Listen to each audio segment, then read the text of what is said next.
আসন্ন জাতীয় সংসদ নির্বাচনের সংসদ সদস্য প্রার্থী আব্দুল্লাহ আল আমিন ভাইয়ের পক্ষে আজকের এই গণমিছিল পূর্ব সমাবেশে উপস্থিত আমাদের সবার প্রিয়, যাকে নিয়ে আজকে নারায়ণগঞ্জ চারবাসী স্বপ্ন দেখছে বৈষম্য মুক্ত একটি ন্যায় ইনসাফপূর্ণ মানুষের সমস্যা সমাধানের জন্য যিনি নেতৃত্ব দেবেন, আমাদের প্রিয় ভাই তরুণ নেতা অ্যাডভোকেট আব্দুল্লাহ আল আমিন।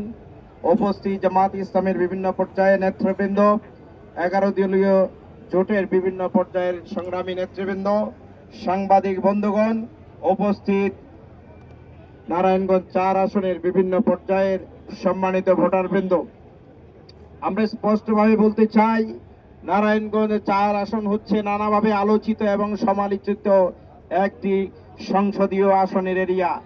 আমরা আগামী দিনে শুধু সমালোচিত একটি এরিয়া হিসেবে এটি দেখতে চাই না, বরং একটি পজিটিভ নারায়ণগঞ্জ 4 হিসেবে আমরা দেখতে চাই।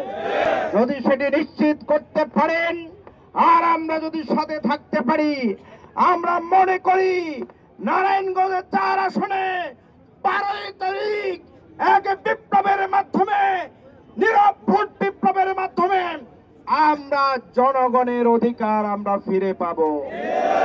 সেজন্য আমি নারায়ণগঞ্জ 4-এর সর্বস্তরের মানুষকে বলবো, প্রিয় ভাইয়েরা, আপনারা 5 আগস্টের পরে আপনাদের মেধা, মেজাজ, চিন্তার মাধ্যমে আপনারা বুঝতে পেরেছেন নারায়ণগঞ্জ 4-এর জন্য কারা উপযুক্ত বুঝতে পারেন নাই। এজন্য এখন কাকে ভোট দিতে হবে এটা বলার খুব বেশি প্রয়োজন নাই, তাই না? আপনারাই সিদ্ধান্ত নেবেন আগামী দিনে কার নেতৃত্বে নারায়ণগঞ্জ 4 উপহার দিয়ে সংসদ সদস্য হিসেবে পাঠিয়ে নারায়ণগঞ্জ মানুষের ভাগ্যের পরিবর্তন। সেই লক্ষ্যে বাংলাদেশ জামাত ইসলামের পক্ষ থেকে আমরা শাপলা কলিকে সমর্থন জানিয়েছি, অন্যান্য জোটের নেতৃবৃন্দ সমর্থন জানিয়েছেন। আমরা আশা করি আমাদের জন্য ওই দিন একটা চ্যালেঞ্জ আছে, যাদের নাকি খারাপ অভ্যাস থাকে এটা আজীবনে সেই খারাপ অভ্যাস চর্চা করতে পারবে। সেটা হইল যে আমি আমাদের নেতা কর্মীকে আজকে সকাল থেকে যতগুলো প্রোগ্রাম হয়েছে সব জায়গায় বলেছি যে আমাদের যদি 50টা ভোট দেওয়া যদি অবৈধভাবে সুযোগ আসে, আমরা কেউ একটা ভোট, আমার ভোট ছাড়া কারো ভোট দেব না ইনশাআল্লাহ।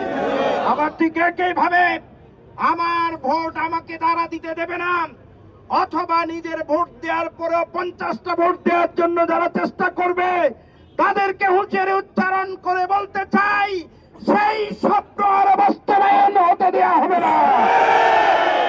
এই জন্য ফজরের নামাজের পরে সিরা, মুড়ি, গুড়, পরিবার, স্ত্রী, সন্তান সবাইকে নিয়ে এসে ভোট দিয়ে নির্দিষ্ট ক্যাম্পে অবস্থান করবেন এবং যখন যে ভূমিকা প্রয়োজন পরিস্থিতির আলোকে, নেতৃবৃন্দের সিদ্ধান্তের আলোকে আমরা চূড়ান্ত ফয়সালা করব। কিন্তু যদি মনে করেন যে আর একটু রেস্ট নেই, আমরা 12 তারিখ মানুষের মুক্তি আন্দোলনের সাইরান বাজা ছাড়া বাড়িতে ফিরে যাব না। সেজন্য যার যার জায়গায় এখন চেষ্টাও করতে হবে।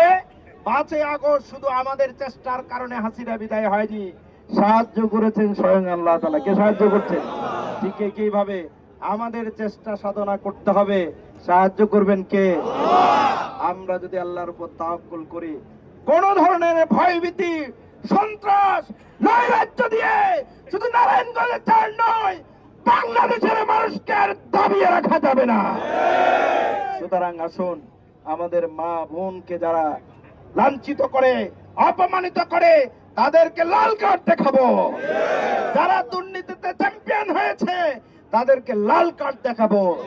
যারা মিথ্যা কথা বলে, মিথ্যা গুজব ছড়ায়, তাদেরকে আমরা লাল কার্ড দেখাবো। তাহলে আমাদের প্রার্থীর নাম খেয়াল আছে? আমাদের মার্কার নাম খেয়াল আছে? কেউ কেউ বলে যে মার্কার নাম নাকি জানা নাই। আপনি একজনেই আজকে থেকে সিদ্ধান্ত নেন, 500 লোকের কাছে SMS এ, ফোনে সরাসরি দেখা করে আপনি আপনার পরিবার সিদ্ধান্ত নেবেন, তাইলে এটা 48 ঘন্টায় কিন্তু শাপলা কলি মুখস্থ হয়ে যাবে। কি বলেন? আর জাতীয় ফুল তো কি শাপলা ফুল না? শাপলা ফুলের আগে হইলো, সুতরাং তো ভুলার কোন সম্ভাবনা আছে? সবাই ভালো থাকবেন, দেখা হবে বিজয়ে ইনশাআল্লাহ।